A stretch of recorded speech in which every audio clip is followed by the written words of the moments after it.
मई 2024 में कब है गंगा सप्तमी, क्या है इसकी तिथि, पूजा का शुभ मुहूर्त और इसका महत्व, और जाने इसकी कथा के बारे में। पंचांग के अनुसार वैशाख माह के शुक्ल पक्ष की सप्तमी तिथि के दिन गंगा सप्तमी का पर्व मनाया जाता है। गंगा सप्तमी को हर साल माँ गंगा की सृष्टि पर प्रकट दिवस के रूप में मनाया जाता है। इस अवसर पर गंगा स्नान के साथ दान पुण्य करने का बेहद खास महत्व है। इस बार वैशाख माह में गंगा सप्तमी 14 मई को मनाई जाएगी। गंगा सप्तमी को गंगा जयंती और गंगा पूजन के नाम से जाना जाता है। चलिए जानते हैं गंगा सप्तमी का शुभ मुहूर्त और पूजा विधि के बारे में।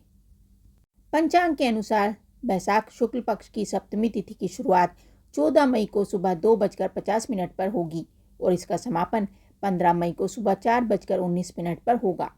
ऐसे में गंगा सप्तमी पर्व 14 मई को मनाया जाएगा और इस दिन मध्याह्न मुहूर्त सुबह 10:56 से लेकर 1:39 तक रहेगा।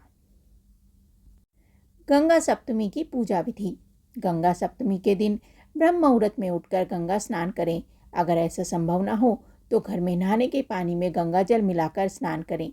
इसके पश्चात माँ गंगा की तस्वीर पर या गंगा नदी में फूल, सिंदूर, अक्षत, गुलाल, लाल फूल, लाल चंदन अर्पित करें। इसके बाद घी का दीपक जलाकर आरती करें। जीवन में सुख और शांति के लिए माँ गंगा से प्रार्थना करें। धार्मिक मान्यता है कि गंगा सप्तमी के दिन गंगा स्नान करने से इंसान को सभी पापों से मुक्ति मिलती है। सभी पापों से मुक्ति मिलने के साथ रोगों से छुटकारा मिलता है और दान करने से मोक्ष की प्राप्ति होती है। तो चलिए अब सुनते हैं गंगा सप्तमी की कथा। धार्मिक ग्रंथों के अनुसार वैशाख माह के शुक्ल पक्ष की सप्तमी तिथि को माँ गंगा स्वर्गलोक से भगवान भोले शंकर की जटाओं में समाई थी, इसलिए इस तिथि को गंगा सप्तमी के रूप में मनाया जाता है। गंगा सप्तमी के दिन माँ गंगा की पूजा और कथा का पाठ करना मंगलमय माना जाता है। साथ ही जिस दिन गंगा जी पृथ्वी पर आई उस दिन को गंगा दशहरा या ज्येष्ठ शुक्ल दशमी के नाम से जाना जाता है। चलिए अब सुनते हैं गंगा सप्तमी व्रत कथा। प्राचीन काल में एक प्रतापी राजा थे जिनका नाम भागीरथ था।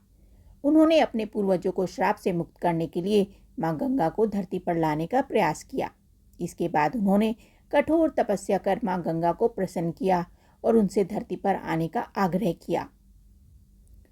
राजा की तपस्या से खुश होकर माँ गंगा धरती पर आने के लिए राजी हो गई, लेकिन उन्होंने राजा भागीरथ को बताया कि अगर वो सीधे स्वर्ग से पृथ्वी पर आएंगी तो पृथ्वी उनका वेग सहन नहीं कर पाएगी और रसातल में चली जाएगी।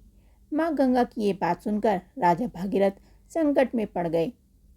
ऐसा कहा जाता है कि गंगा जी को अभिमान था कि उनका वेग कोई सहन नहीं कर सकता।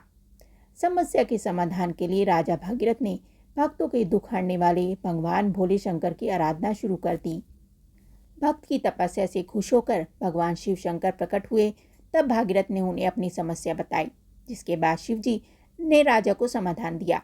कथा के अनुसार जैसे ही गंगा जी स्वर्ग से धरती पर उतरने लगी तो गंगा का अभिमान दूर करने के लिए भगवान शिव ने उन्हें अपनी जटाओं में बांध दिया, जिसके बाद उन्होंने शिव जी से माफ़ी मांगी। तब भगवान भोलेनाथ ने माँ गंगा को माफ़ कर उन्हें अपनी जटाओं से मुक्त कर दिया, जिसके बाद गंगा जी 7 धाराओं में प्रवाहित हुई। इस तरह राजा भागीरथ गंगा जी को धरती पर लाने में सफल हुए। तो यह थी गंगा सप्तमी की कथा। आपको कैसी लगी हमें कमेंट करके ज़रूर बताएं। साथ ही वीडियो को लाइक करें, चैनल को सब्सक्राइब करें। धन्यवाद।